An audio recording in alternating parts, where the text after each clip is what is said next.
How do you stay the course? Well, you switch things up. Go to a zone and find yourself again. The Orlando Magic complete a 3-1 road trip after a 4-1 homestand, and boy, was this one impressive, if not a little frustrating. Let's dive into it. It's time for Locked On Magic. You are Locked On Magic, your daily Orlando Magic podcast, part of the Locked On Podcast Network, your team every day.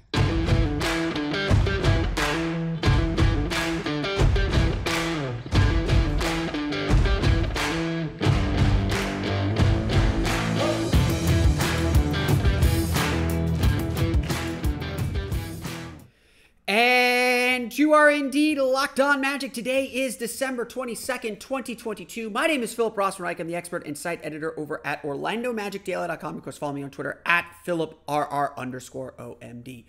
On today's episode of Locked On Magic, the Orlando Magic stay the course, find themselves, and pull out a victory. We'll break down what the Magic did right to get this win and steal one from the Houston Rockets.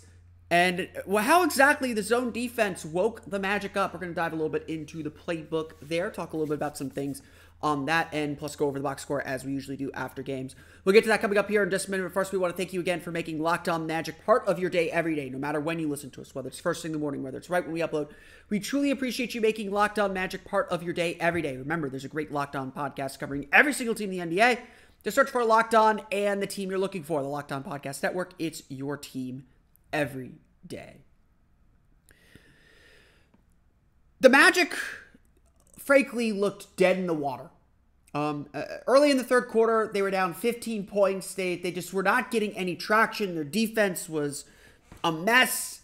The energy was fine. The intensity was not. And for a team that said all the right things after Monday's loss to the Atlanta Hawks, and was just still generally grinding and, trying to, like I said, they're trying to scratch out pars essentially.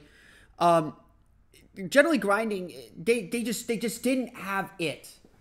And, I hyped this game up against the Rockets, like no doubt. I said right before tip-off on Orlando, at Magic Daily on Twitter, that this game is going to be incredibly fascinating because we're going to learn a lot about this team over the next 48 minutes. How do you respond to losing your win streak, to your first loss in 2 weeks, against a team that doesn't have maybe the star power, the marquee power that would necessarily draw your attention, that would, kind of get you up. You have to find your own energy. Last game of a road trip, that trip home is on the horizon. This was a real gut check win. This was a game that was going to tell you a lot about this team. It really was. And that doesn't necessarily feel like overblowing it a ton. The way the Magic came out was just frankly abysmal and frustrating. My concern, again, you just don't know with young teams until they actually do it. The concern was always sliding back into that 9-game losing streak mentality, where you're playing up and down to your opponents, where you're not bringing the same intensity and focus every game. And again, last game of a road trip, those are always tricky. And for a good chunk of this game, it looked like the last game of a road trip. The Magic were a step slow defensively. They were not on the same page. They were struggling to defend the three-point line. Houston made some tough shots. You got to give them credit for that. And offensively, they were just kind of stuck in the mud. Really, only Paolo Banchero had things going early. But in the third quarter, the Orlando Magic switched to a zone defense. We're going to detail a little bit more how that changed things. But it changed things. The Rockets couldn't figure it out. And suddenly, Orlando found the spark. They found their energy. They found that thing they needed to zoom ahead, to be the team that we thought they could be. They hounded Houston and very quickly erased a 15-point deficit, going on a 17-2 run to tie the game late in the third quarter. And from there, we had a ball game. And from there, you could feel and see that confidence that this Magic team built over the last 2 weeks, over that 6-game win streak, returned to them. And suddenly, it did not matter what Houston was doing. Orlando was going to break it down, was going to break it apart. They were going to be first to every loose ball. They were going to be in the passing lanes. They were going to be getting deflections. They were going to be getting out in transition. They were going to be executing on both ends at a fairly high level. And yeah, Houston figured some things out. They figured out a way to break down the zone. The bench unit wasn't as effective in the zone as the starters, but it was effective enough. And it was guys like Cole Anthony hitting big shots off the dribble, getting to the basket. It was Admiral Schofield again, hitting, just being present at all times, hitting a couple big shots, drawing a few fouls, setting up the starters to finish this game. And for all the late game struggles that we talked about earlier in the season, for all the things that the Magic were really struggling with to figure out, the Magic have it figured out right now. They have the confidence to figure it out. Whether it's Franz Wagner hitting a huge three to give the Magic some more cushion, or Paolo Banchero in the final moments of the game spinning past Eric Gordon and hitting a tough layup over Jabari Smith Jr. To essentially seal the game. Or just putting Houston in that mindset where they have to chase. Look, Houston is a young team like the Magic are. But the clear difference is, right now Orlando is playing with so much confidence and poise that they're able to kind of stay level. They're able to kind of withstand these things and keep themselves in the game. And again, there's some danger that they're going to fall out of this game. But credit to them, credit to the coaching staff, credit to everyone for getting back to that level and staying in it. When the Magic made their run, when the Magic started to race ahead a little bit, Houston lost their composure. Houston looked like the baby team, looked like the young team. Again, I'm not saying that to be offensive, but that's my observation, is they looked like a young team who suddenly looked unsure of themselves. And yes, the zone knocked them off rhythm. It did exactly what it was supposed to do. But Houston started making silly turnovers. They started forcing things, and that's exactly what the Magic wanted them to do. It's hard to play uphill in this league.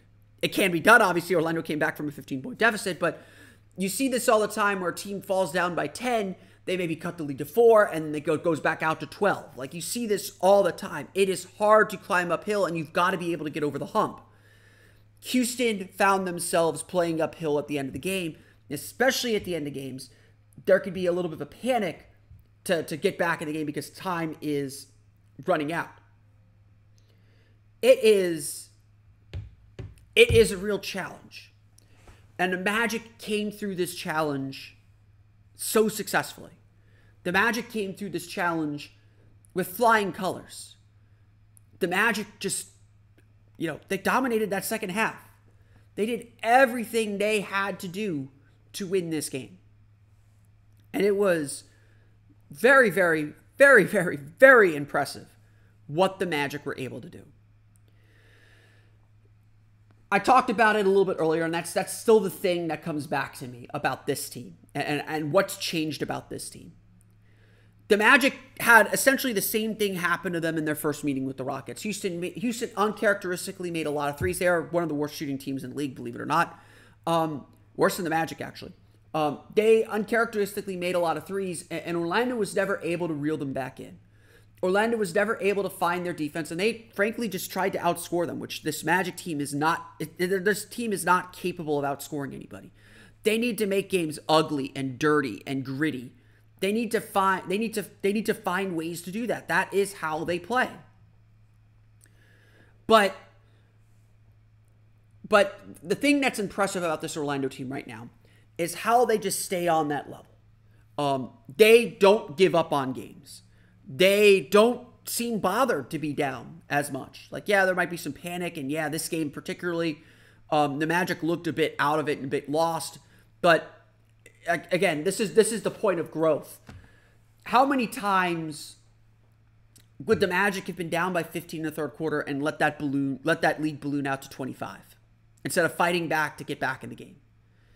How many times would the Magic had the confidence to fight their way back in the way that they have against now the Rockets and the Clippers a few weeks ago? That's where this team has grown. This team believes it can win. This team believes that if it does the right things, if they play well, they can beat anybody, and they can honestly erase any deficit.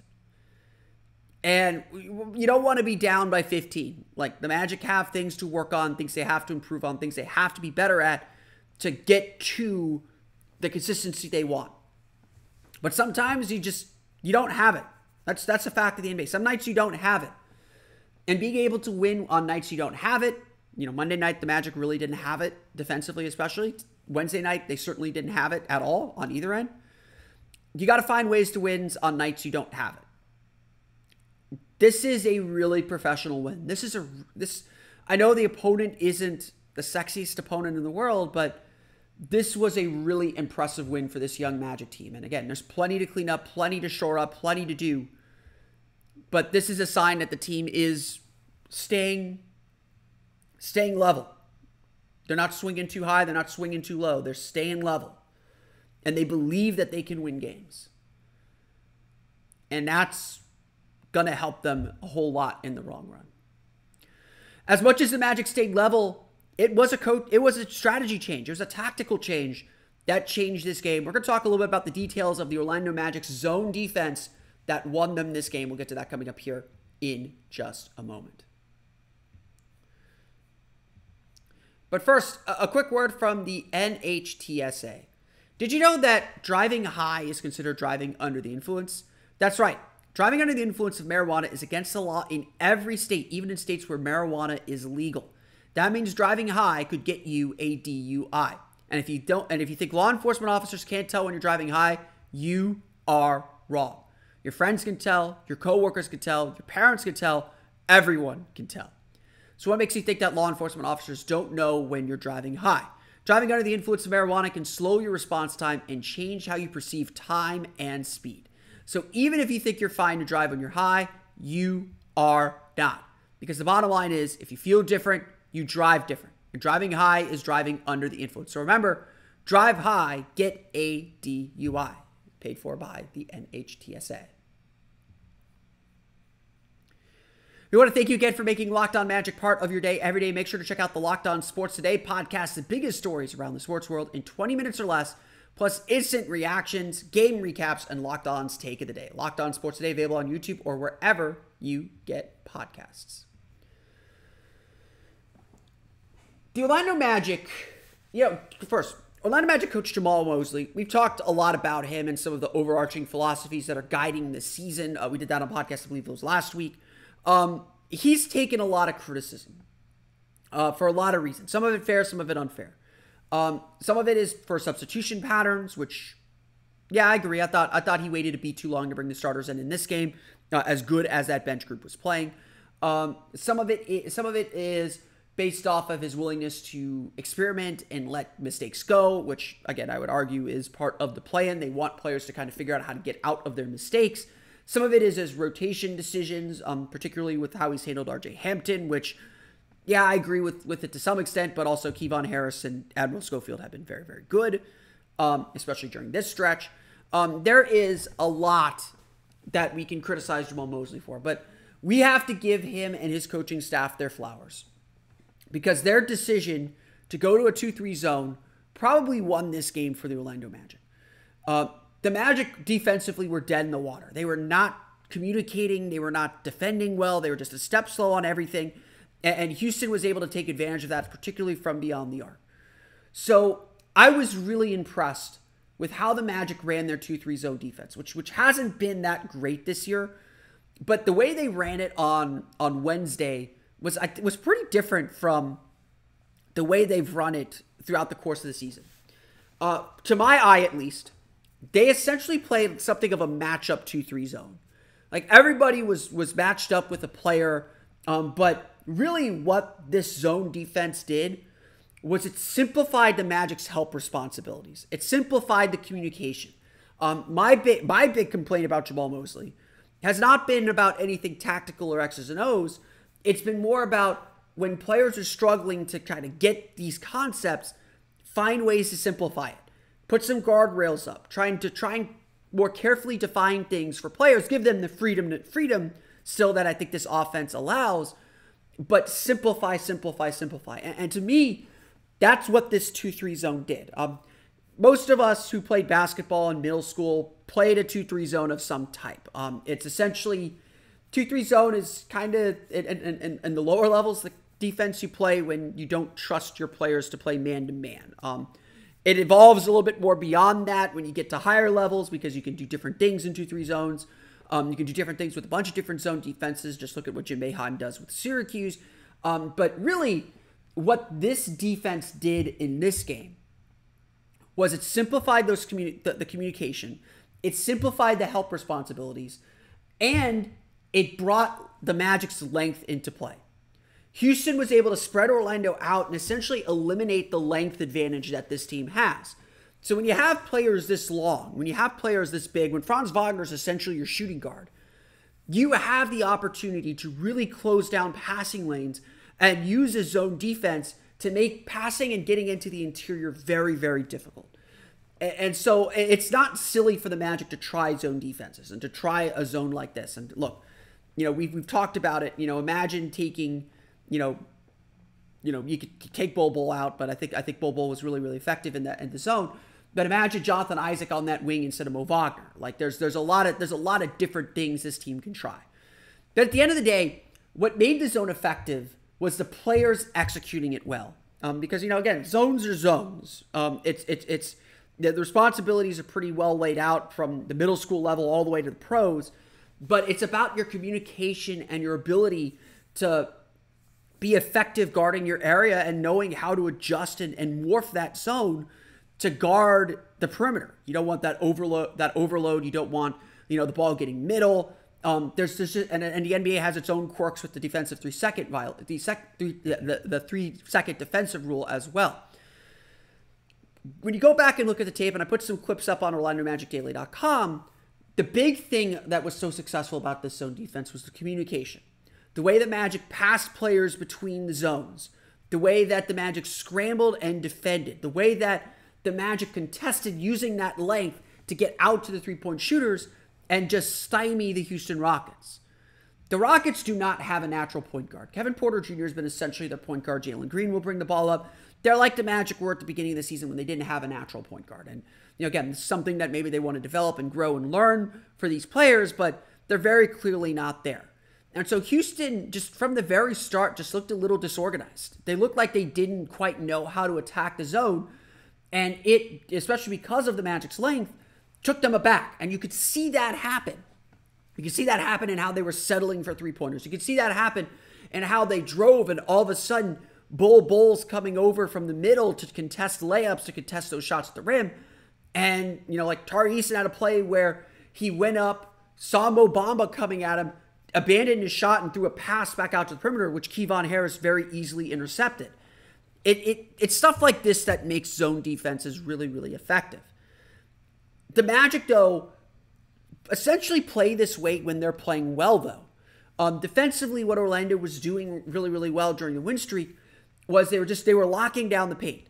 A lot of teams do this. This is the kind of the Tom Thibodeau 2008 Celtics kind of remnant around the league, is the strong side zone defense. Essentially, when you isolate a player on one side of the floor and you do a 3-man zone on them, you have 2 guys kind of guarding pick and rolls, and then a big guy or low man helper essentially guarding the paint and protecting, and then your other 2 players are guarding the weak side of the floor, knowing that you'll have time to recover and scramble if a pass goes over your head or a pass goes to the other side of the floor. That's whenever you hear Tom Thibodeau yell ice, what it means to ice someone is send them to the corner, send them away from the middle of the floor, just kind of isolate them on one side of the floor and limit their options. So that's what icing means. The Magic do a lot of this. They try to ice. They try to down. But I think it's called down, where you're sending someone essentially to the corner, toward the baseline. If I'm not mistaken, if I get my terminology right, I'm okay with NBA terminology, not perfect on it. So I apologize, but you get the concept. The Magic do a really good job of this, and what they were doing a really good job of during the win streak was having Mo Wagner essentially be a free safety. Whenever he was in drop coverage, especially, and drop is just when you're kind of laying back a little bit on screen rolls, you're not the big man defending a pick and roll is not at the level of the screen. He was doing a really good job holding a good line on that drop and contesting shots with Bol, especially. And Bol did a really good job of this during the win streak, being the low man, being in the paint early to protect the rim. This is just, these are kind of basic man help principles, but they played really well within the zone. Like I said, the zone defense was about simplifying rotations and simplifying responsibilities. When you're in a zone defense, you're guarding an area, and you got to stay near a player, obviously, but you're guarding an area. So putting Bol in the middle, put Bol as the low man at all times, and that's what the Magic ultimately want. So most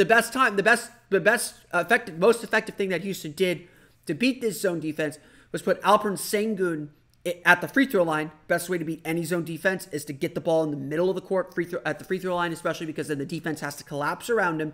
Or in this case, Bol has to come up out of the paint to guard him. So if you get Sengun with the ball at the free throw line, you can make a quick hit. You can make a cut toward that middle of the lane.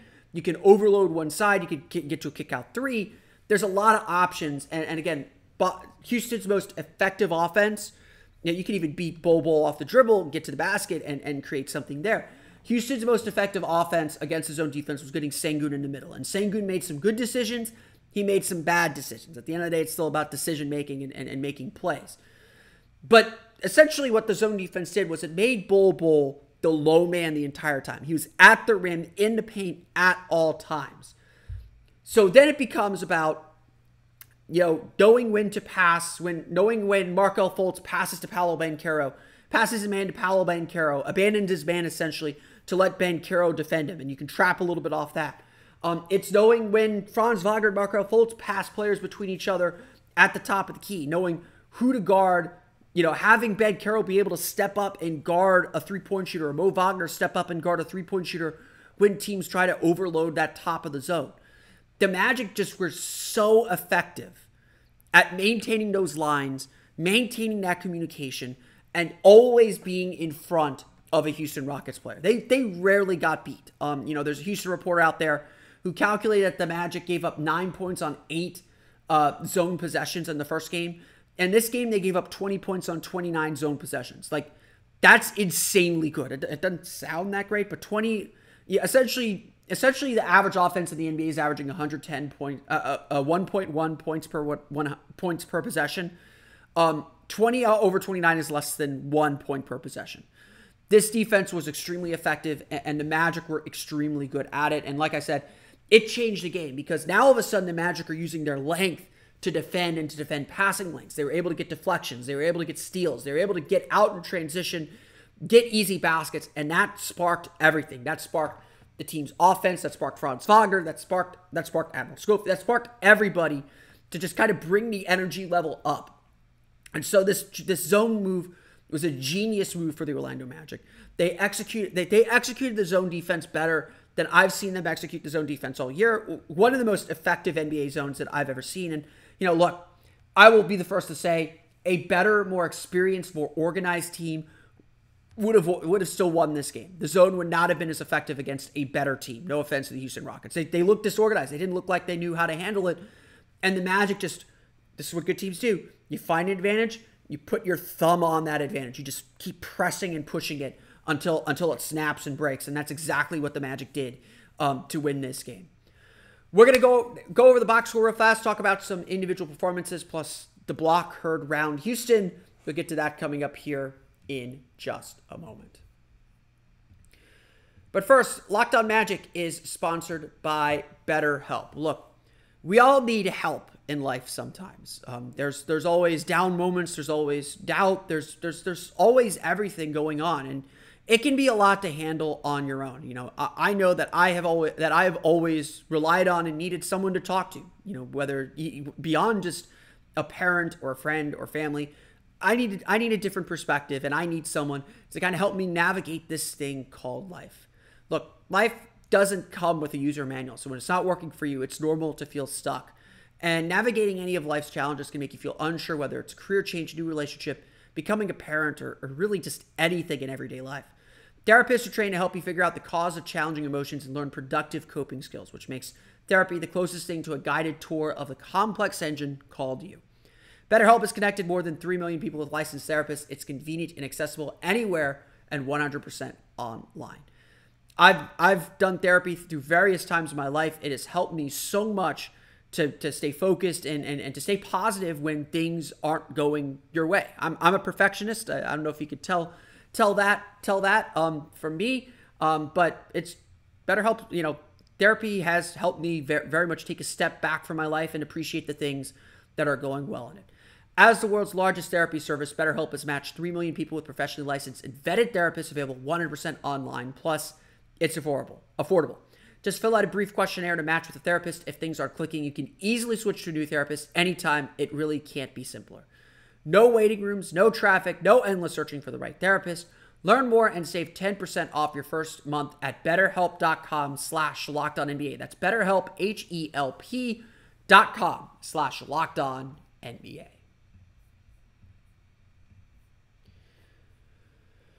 All right, as we usually do after games, let's go through the final box scores. The Orlando Magic defeat the Houston Rockets 116-110. Easy to say it's a tale of two halves. The Rockets score 64 points in the first half, 46 in the second half. Orlando with 62 in the second half. So just, again, the Magic were dead in the water in the first half. They were dead in the water early in the third quarter. The switch to the zone defense really sparked the energy. They saw something working. They saw something going, and they went with it. And honestly, I got to start with the big play that really, I think, changed the momentum of the game. On an inbounds pass, the Rockets tried to get Jalen Green a three-pointer. Bol just came over and erased it, sending it 4 rows deep with 0.4 of a second left on the shot clock. This was, I think, the second or third possession the Magic were in the zone defense. And this just... It got the crowd buzzing in Houston. Again, they got to see a Bol play, which is always a very, very special thing. But it was just a huge momentum play and a huge play. Bol is having a little bit of a struggle right now. 8 points, 3 for 6 shooting. His offense isn't coming as easily. Some of these matchups that the Magic are in are kind of tough, and Orlando certainly has a big decision to make with Wendell Carter slated to come back Friday. It wouldn't surprise me if he just slots in for Mo Wagner and Bol still starts. But Bol has struggled a little bit to get his offense going, and he just runs very hot or cold. And right now he's kind of the swing guy on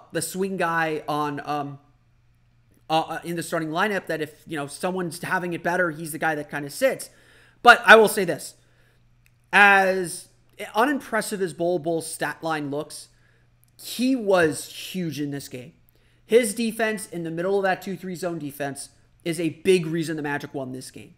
It's not going to show up in any stat sheet because he didn't block a ton of shots. He changed a few. He made guys think twice. And again, that block on Jalen Green, I think, is a big reason that he kind of established himself as don't come in my paint when I'm in the 2-3. He blocked another shot on a drive in that 2-3 zone too when a player was passed to him within the zone scheme. He was just really, really solid. Honestly, this might be his best defensive game of the year, just for that second half alone. So, Bol still doing some really, really impressive things, and I think a lot to like there. Franz Wagner playing on a sprained ankle, 25 points, 9 for 15 shooting, 4 for 8 from beyond the arc, 3 for 5 from the foul line. Franz took a little while to get going. He definitely looked a step slow. Again, the whole team's energy was a step slow early in the game, but he especially looked a step slow. Just didn't look like he was all there. And then all of a sudden, it just clicked for him. He made a couple shots. He got out in transition, made a couple baskets at the rim. Second quarter, especially his cutting. Him and Cole Anthony were really connecting on cuts and doing a good job finding shots at the basket. And Franz just kind of very slowly builds up solid play. Like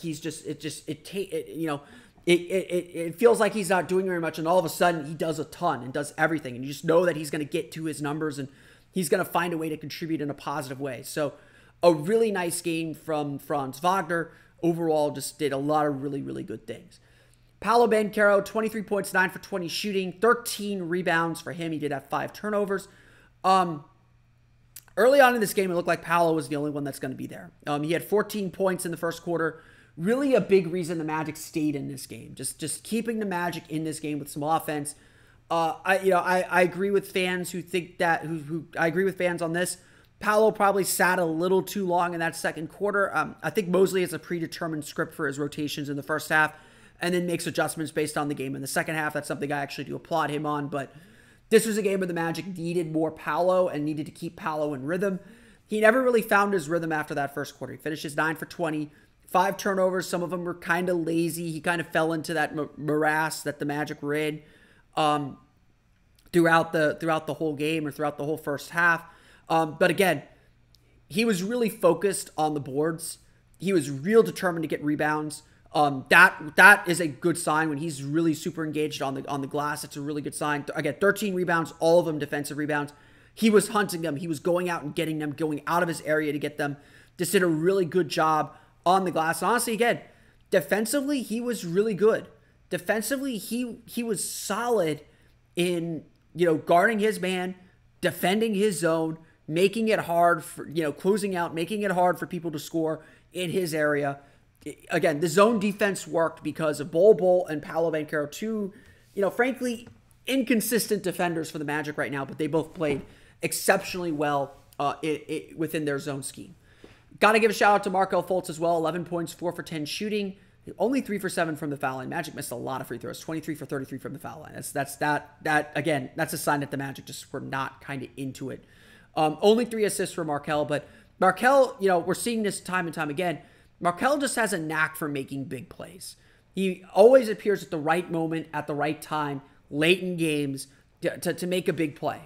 He had, there's a play where I think it was Paolo missed a shot or had the ball knocked away from him and went right to Markelle Fultz under the basket for a layup. Gave the Magic, I think it was a 4 or 5 point lead at the time. Really extended the lead out to 2 possessions. Then the next possession, Markelle gets the ball, goes into his guy, draws a foul, hits an and one. Just big shots. And so, again, you don't always see Markelle's impact on the stat sheet. He was actually a team worst -11. And honestly, I would say for most of this game, Markelle wasn't as engaged or as focused as he needed to be. But when that focus sharpens, he's able to pick up the pace and play much faster, get the team moving faster. This team gets a lot of its heartbeat from Markelle Fultz. And in the second half, fourth quarter especially, he was playing at his highest level at the pace and control that he needs to play at. First half, not so much. And again, that explains a lot about where this Magic team was at. Off the bench, a couple guys that need mentioning. Cole Anthony, 15 points, 5 for 13 shooting, 3 for 8 from beyond the arc, 6 assists. Second half especially, he really got the ball moving, was doing well to find others. Second half, he found his shot. And again, Cole, I know Cole says and rightly says that he believes he's a starter in this league. But he has really done a good job embracing this bench role and being the leading scorer off the bench. He was really, really solid in this game.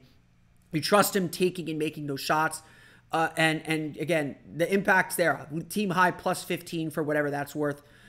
Did a lot of really, really good things for this team. And again, just found ways to score when this team needed scoring and found ways to get others scoring when they needed to. It was just a really solid game for Cole Anthony.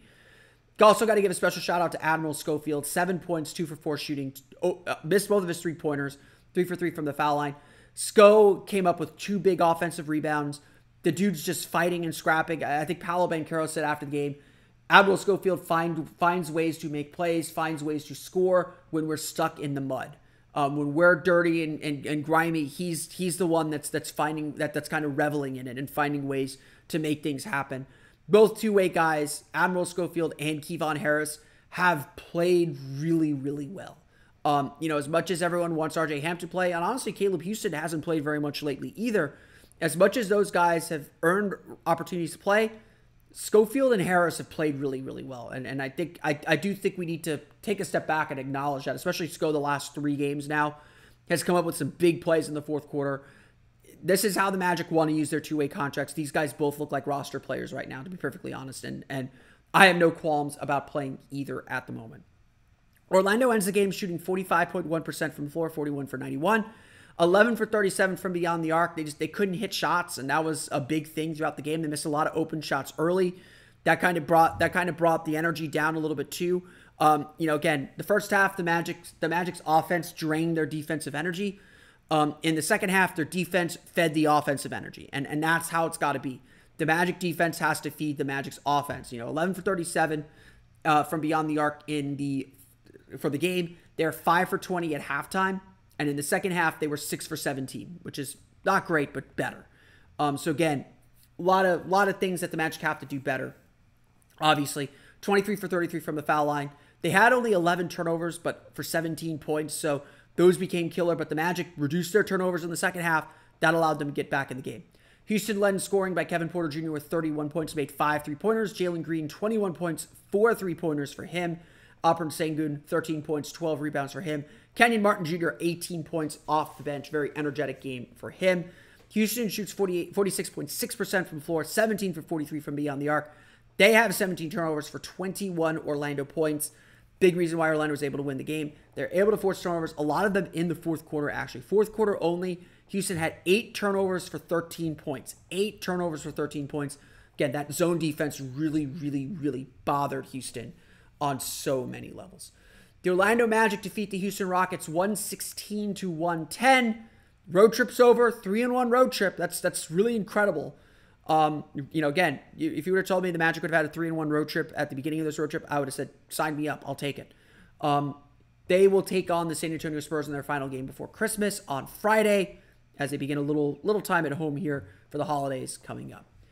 But that's going to do it for me today. I want to thank you all again for listening to today's episode of Locked On Magic. Of course, find me on Twitter at PhilipRR_OMD. Subscribe to the podcast on Apple Podcasts, Stitcher, TuneIn, Himalaya, Google Play, Spotify, Odyssey, and all the fun places to download podcasts to your podcast-enabled listening device for the latest on the Orlando Magic. Be sure to check out OrlandoMagicDaily.com. You can always follow us there on Twitter at OMagicDaily. Now that you're done listening to us, be sure to check out the Locked On Sports Today podcast. Peter Bukowski brings you the biggest stories from around the sports world in 20 minutes. Get the analysis and opinions before anyone else with our local and national experts and insiders. Locked On Sports Today podcast available on YouTube and wherever you get your podcasts. That's going to do it for me today, though. I want to thank you all again for listening to today's episode of Locked On Magic. For Orlando Magic Daily and Locked On Magic, this has been Philip Rossman-Reich. We'll see you all again next time for another episode of Locked On Magic.